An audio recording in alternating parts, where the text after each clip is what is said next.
प्रार्थना और शरणागति। भगवान से प्रार्थना करना और उनके शरण होना, ये दो बातें तत्काल सिद्धि देने वाली है।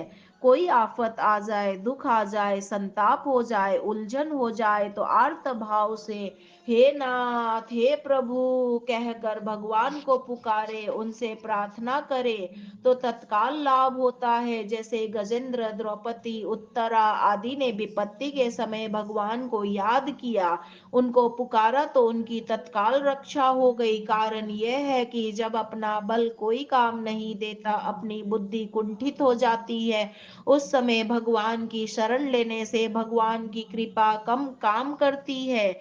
जब गजेंद्र ग्राह से अपने को न छुड़ा सकने के कारण अपने बल से और आप अपने साथियों से निराश हो गए, तब वह भगवान की शरण में गया और भगवान ने उसको ग्राह से मुक्ति दिलाई।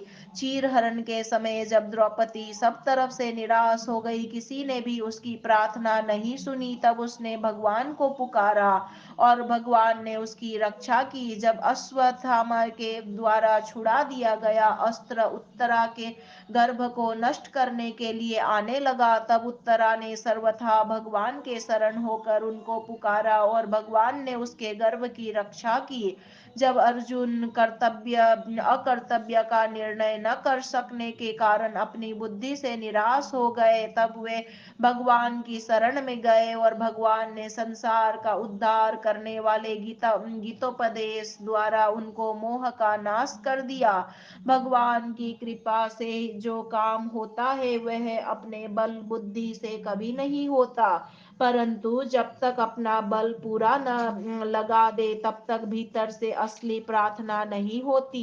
कारण कि अपना बल पूरा लगाने से ही जब अपने में निर्बलता का अनुभव होने लगता है, तब अपने बल का भरोसा छूट जाता है और अपने बल का भरोसा छूटने से ही असली प्रार्थना होती है।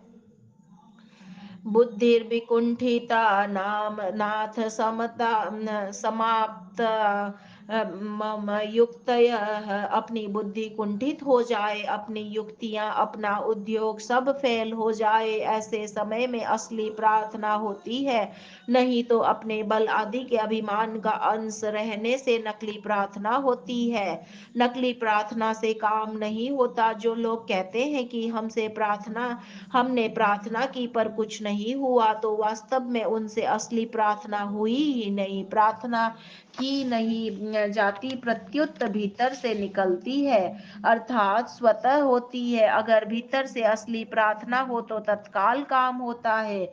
जब अपने बल का, योग्यता का, पद का, विद्या का, बुद्धि का, वर्ण का, आश्रम का, संप्रदाय का कोई न कोई सहारा रहता है, तब न तो असली प्रार्थना होती है और न असली शरणागति ही होती है। कारण कि अपने बल, योग्यता आदि का सहारा रहने से अहम बना रहता है। जब तक अहम है तब तक असली प्रार्थना और असली शरणागति नहीं होती।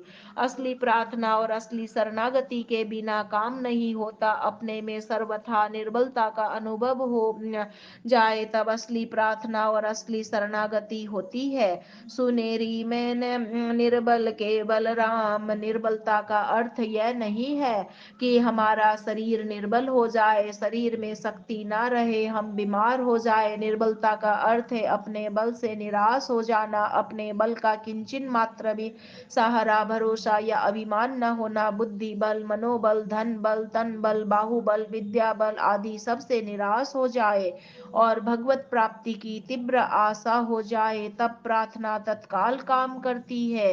अपने बल की आशा रहे और भगवत प्राप्ति से निराश हो जाए, तब प्रार्थना काम नहीं करती। ऐसा कोई भी असंभव काम नहीं है जो भगवान की प्रार्थना से संभव ना हो जाए। कि भगवान का बल अपार है, असीम है, अनंत है। भगवान के बल का वर्णन शब्दों से कोई भी नहीं कर सकता। हम उनको जितना अपार, असीम, अनंत समझते हैं, उससे भी बहुत विलक्षण अपार है, विलक्षण असीम है, विलक्षण अनंत है। अपार, असीम और अनंत शब्द तो सापेक्ष है, अर्थात पार की अपेक्षा अपार है, सीमा की अपेक्षा असीम है। अंत की अपेक्षा अनंत है, पर भगवान निरपेक्ष है। उनकी प्रार्थना और शरणागति निर्बल होने से होती है। जब लागी गजबल अपनो बरत्यो नेक सरयो नहीं काम, निर्बल हवै बलराम पुकार्यो आए आधे नाम। एक भगवान के सिवाय किसी का आश्रय ना रहे, एक भरोसो एक बल एक आस विश्वास, एक राम घन श्याम हित चातक तुलसीदास। जब तक बल बुद्धि योग्यता वर्ण आश्रम आदि का किंचन मात्र भी आश्रय है, तब तक अन्य पुकार नहीं होती। अपने बल बुद्धि आदि का किंचन मात्र भी आश्रय न हो और ऐसा अनुभव हो कि मैं अपने बल बुद्धि योग्यता आदि से भगवान को प्राप्त कर रही हूँ, कर ही नहीं सकता, अपने दुख दुख को दूर कर ही नहीं सकता, तब भगवान का बल काम करता है। साधक को चाहिए कि वह अपने में निर्बलता का अनुभव करके भगवान पर ही निर्भर हो जाए, उनके ही परायण हो जाए कि हे नाथ, आपके सिवाय मेरा कोई आश्रय नहीं है, कोई शक्ति नहीं है। ऐसा होकर निश्चिंत हो जाए तो तत्काल काम होता है, जबकि अपनी साधना के बल से वर्षों तक काम नहीं होता। इसमें एक मार्मिक बात है कि अपनी शक्ति तो पूरी लगानी चाहिए, पर आश्रय भगवान का ही रखना चाहिए। इसलिए गीता ने कहा है,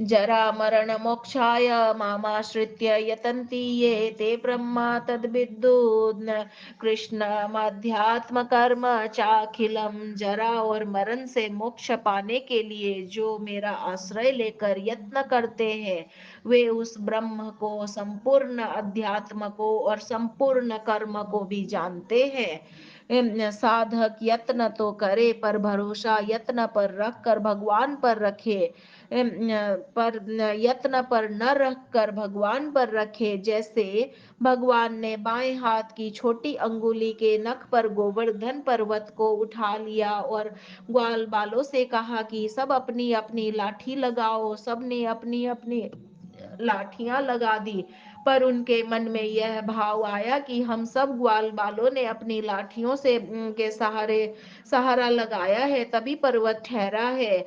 उनके मन में ऐसा भाव आने पर भगवान ने उन के बल का अभिमान दूर करने के लिए अपनी उंगली को थोड़ा सा नीचे किया, तो सब चिल्लाने लगे और दादा में मरे मरे। भगवान के द्वारा ऐसा करने का तात्पर्य था कि तुम अपना बल तो लगाओ, पर आश्रय अपने बल का मत रखो।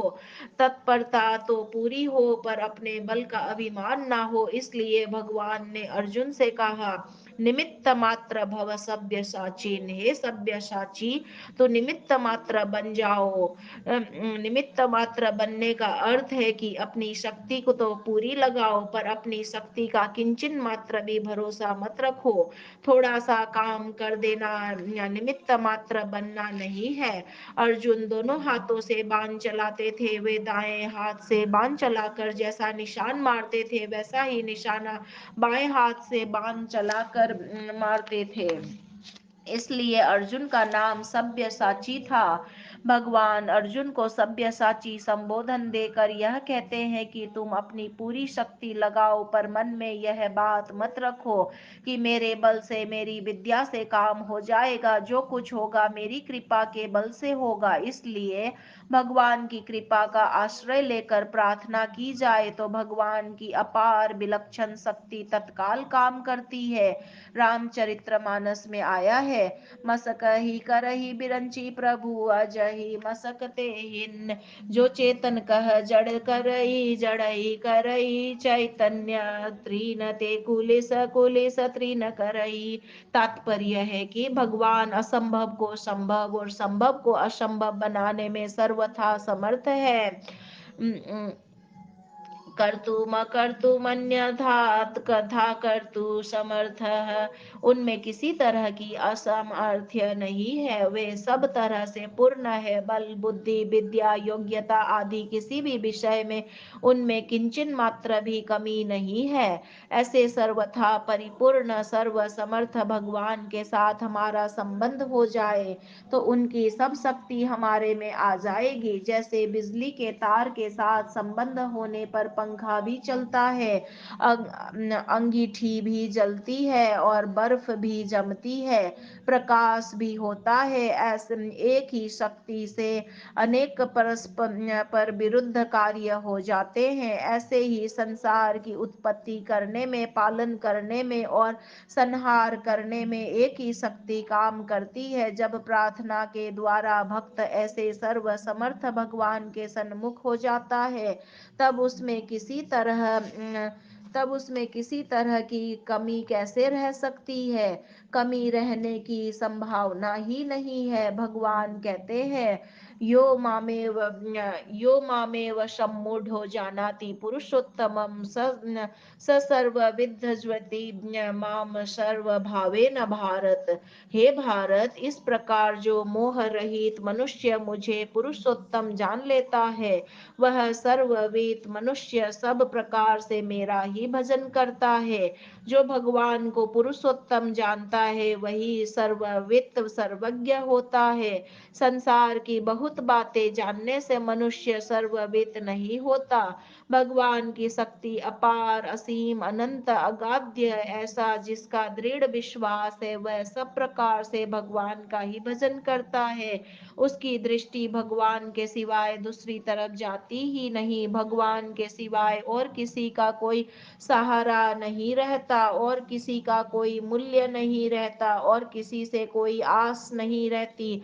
वह सब तरफ से निराश हो जाता है। मैं अपने बल से कर लूंगा, यह बात उसके हृदय से सदा के लिए उठ जाती है। ऐसी स्थिति में असली शरणागति होती है, असली प्रार्थना होती है। भगवान कहते हैं, सर्वधर्मान्य परित्यज्य मामेकं शरणं व्रज अहं त्व सर्व पापेभ्यो मोक्षयिष्यामि मा शुचः। संपूर्ण धर्मों का आश्रय छोड़कर तू केवल मेरी शरण में आ जा, मैं तुझे संपूर्ण पापों से मुक्त कर दूंगा। तू चिंता मत कर, अपने बल, बुद्धि, विद्या आदि का किंचन मात्र भी आश्रय या अभिमान न रखकर भगवान की अनन्य शरण होना हमारा काम है और संपूर्ण पापों से सदा के लिए मुक्त करना भगवान का काम है। कारण कि हम ही भगवान से विमुख हुए हैं, भगवान हमारे से कभी भी मुख नहीं हुए। अगर हम अनन्य भाव से भगवान के शरण हो जाएं तो फिर भगवान की शक्ति से बहुत जल्दी तथा सुगमता से कल्याण हो जाएगा। इसलिए भगवान आश्वासन देते हैं कि मेरी शरण में आने से मैं संपूर्ण पापों से, दुखों से, बंधनों से मुक्त कर दूंगा। फिर तुम चिंता क्यों करते हो? हरि शरणम, हरि शरणम, हरि शरणम, हरि शरणम।